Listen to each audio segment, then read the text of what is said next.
السلام علیکم، میں ہوں رضوان اشرف۔ محمد بن سلمان کی جانب سے عمران خان کو رمضان کے اندر ایک بہت بڑا تحفہ دیا گیا۔ آپ سوچ رہے ہوں گے محمد بن سلمان کہاں؟ عمران خان اڈیالہ جیل میں، محمد بن سلمان اپنے شاہی محل میں، تحفہ کہاں سے آ گیا؟ میں آپ کو بتاتا ہوں کیا تحفہ دیا گیا۔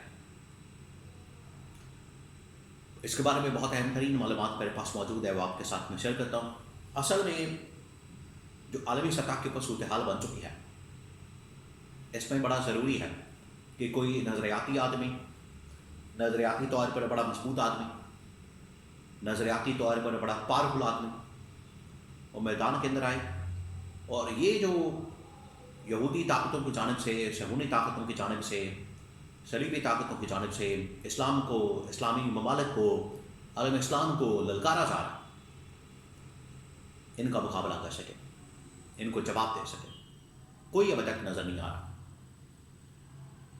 اور یہ محمد بن سلمان نے بیڑا اٹھایا، محمد بن سلمان کی جانب سے یہ کام کیا گیا، اور انہوں نے ابھی ریسنٹلی امریکی سفیر کی جانب سے اسلامی ممالک کو، عرب ممالک کو ایک دھمکی دی گئی، جس کے اندر یہ کہا گیا کہ ہم کسی وقت بھی اسلامی ممالک کے اوپر قبضہ کر سکتے ہیں، اور یہ اسرائیل کا حق ہے کہ اپنے اس ایکسپینشن پروگرام کو آگے بڑھائے، اور جو گریٹر اسرائیل کا منصوبہ ہے اس کے اوپر کام کرے۔ محمد بن سلمان ڈٹ گئے ہیں۔ محمد بن سلمان نے اس امریکی سفیر کا بیان بھی ریجیکٹ کیا، اس کو مسترد کیا، اور امریکی گورنمنٹ سے، امریکی حکومت سے اس کے اوپر وضاحت طلب کی، اس کے اوپر وضاحت مانگی کہ امریکی گورنمنٹ اس کے اوپر وضاحت دے۔ نمبر 2، محمد بن سلمان کی جانب سے اسلامی نیٹو قائم کرنے کی تجویز دی گئی ہے۔ اسلامی نیٹو بالکل اسی طرز کا جس طریقے سے نیٹو قائم کی گئی، جس میں نہ صرف ڈیفنس کا معاہدہ شامل ہے، ڈیفنس کے پوائنٹ آف ویو سے یہ ایک اتحاد ہوگا اسلامی ممالک کا، بلکہ اس کو یورپی یونین کی طرز کے اوپر اکنامک پلیٹ فارم یا اکنامک اتحاد بھی بنایا جائے گا۔ اس کے پوائنٹس کیا ہیں، یہ ایجنڈا کیا ہے، یہ معاملہ کیا ہے، اس میں کن ممالک کو شامل کیا جا سکتا ہے، کس کس کو آفر کی گئی ہے، اور کس طریقے سے اس نے عمران خان کی یاد تازہ کرتی ہے۔ اینڈ پر میں آپ کو بتاتا ہوں، لیکن پہلے میں اس کے پوائنٹس، اس کا ایجنڈا اور پورا جو معاملہ ہے وہ آپ کے سامنے میں رکھتا ہوں۔ محمد بن سلمان، عالم اسلام جو اس وقت ان کو مسائل درپیش ہیں، وہ آپ کو بتائے کہ امریکہ جس طریقے سے حملہ آور ہے، امریکہ جس طریقے سے باتیں کر رہا ہے، جو امریکہ کی ٹون ہے اسرائیل کے سپورٹ، اور غزہ کے اندر فلسطین کے اوپر بمباری، اور اب وہ ایکسپینشن کرنا چاہتے ہیں اور فلسطین سے آگے اسلامی ممالک کی طرف آنا چاہتے ہیں، تو اس کے اوپر محمد بن سلمان نے جواب دیا۔ اس معاملے کو سامنے رکھتے ہوئے، سنگینی کو، اس کانٹیکسٹ کے اندر محمد بن سلمان نے کہا کہ عالم اسلام کا OIC آلریڈی کام کر رہی ہے، ایک اسلامی نیٹو ہونا چاہیے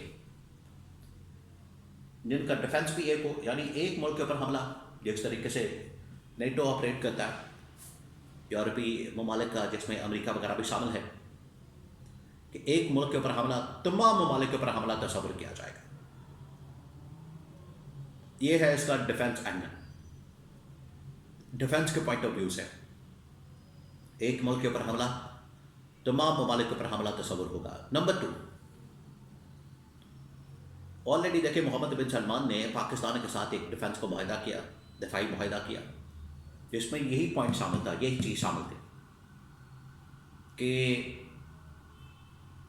سعودی عرب کے اوپر حملہ، پاکستان کے اوپر حملہ تصور ہوگا، پاکستان کے اوپر حملہ، سعودی عرب کے اوپر حملہ تصور ہوگا۔ جب بھی حملہ ہوگا کسی ایک ملک کے اوپر، دوسرا ملک آ کے اس کو سپورٹ بھی کرے گا، اس کی حمایت بھی کرے گا، اس کا دفاع بھی کرے گا، اور مل کر لڑے گا۔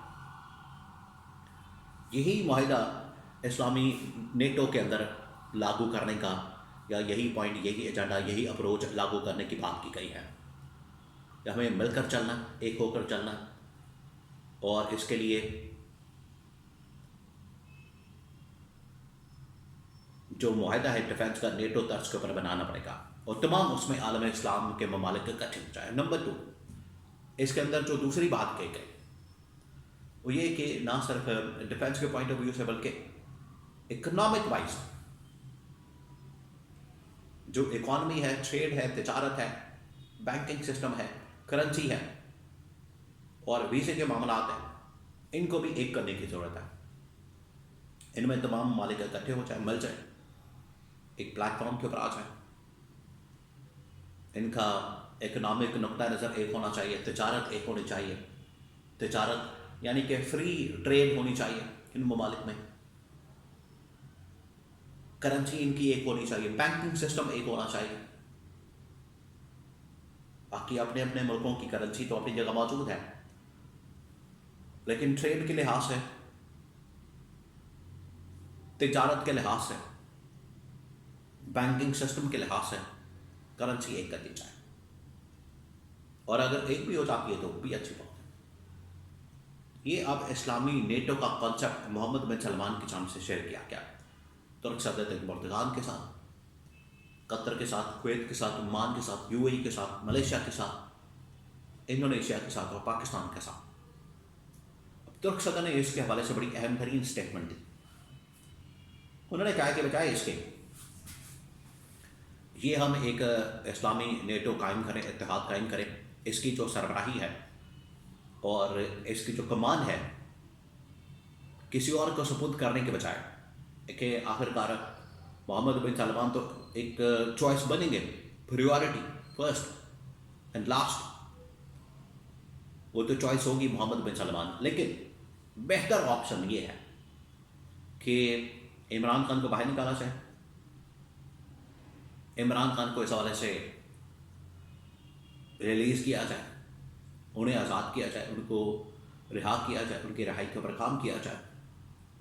اور یہ جو اسلامی نیٹو قائم ہو، اس کی جو سربراہی ہے، اس کی جو کمان ہے اور اس کی جو لیڈرشپ ہے وہ عمران خان کے سپرد کر دی جائے اور عمران خان لیڈ کرے اس پورے معاملے کو، اس پوری اسلامی نیٹو کو. یہ ترک صدر طیب اردوغان کی جانب سے تجویز سامنے آئی ہے. بڑا زبردست یہ ایک آئیڈیا ہے اسلامی نیٹو کا. آلریڈی عمران خان اس کے اوپر بات کر چکا ہے کہ ہمیں او آئی سی کو دوبارہ سے ری ڈیزائن کرنا، ری امیجن کرنا، ری ایکٹیویٹ کرنا. اور یہ اسلامی نیٹو یا اگر ایک بار پھر سے او آئی سی کا ہی ریوائول کر دیا جائے عمران خان کی اس سوچ کے مطابق، تو اس سے بہتر کچھ نہیں ہو سکتا. اور آج کے عالمی حالات میں عالم اسلام کا ایک ہونا اس طرح کے پلیٹ فارم سے ناگزیر بھی ہے، ضروری بھی ہے.